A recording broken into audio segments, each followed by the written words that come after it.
Hi there, we're in 1 John chapter 2 verse 28 right the way through to chapter 3 verse 10. And at first glance I think this reading can be really tough. In verse 9 of chapter 3 it says, no one who is born of God continues to sin. And I read that and sometimes I think, oh my goodness, I continue to sin. I'm selfish, I'm arrogant, I'm angry. Does that mean that when I sin I don't belong to God anymore? Well, how about let's flip it over. I think the question this passage asks is, who do you belong to? Who do I belong to? Do we want more of that? And John, as he's writing this letter to probably 7 churches across the province, he's probably an old man.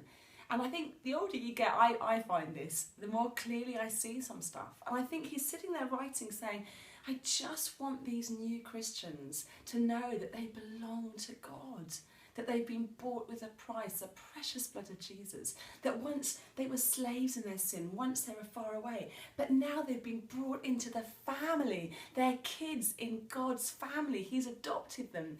They're his forever. And the question is for you and I, do we want that? Do we want more of that?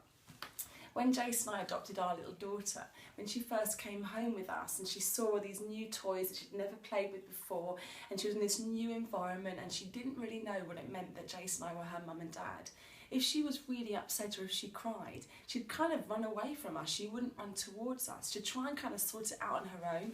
And we had to teach her that we are your parents. When stuff goes wrong, you run to us. Continue to see us as your parents. And we're going to grow in love, continue in our love. And I think that's what John is saying here. The key to this whole chapter, to unlocking all of it, is in chapter 2, verse 28. And now, dear children, continue in God. That's the key.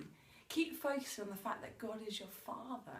Keep focusing on the fact that he has adopted you into his family. You've got all this to play with. You are God's precious son or daughter. That's who you are.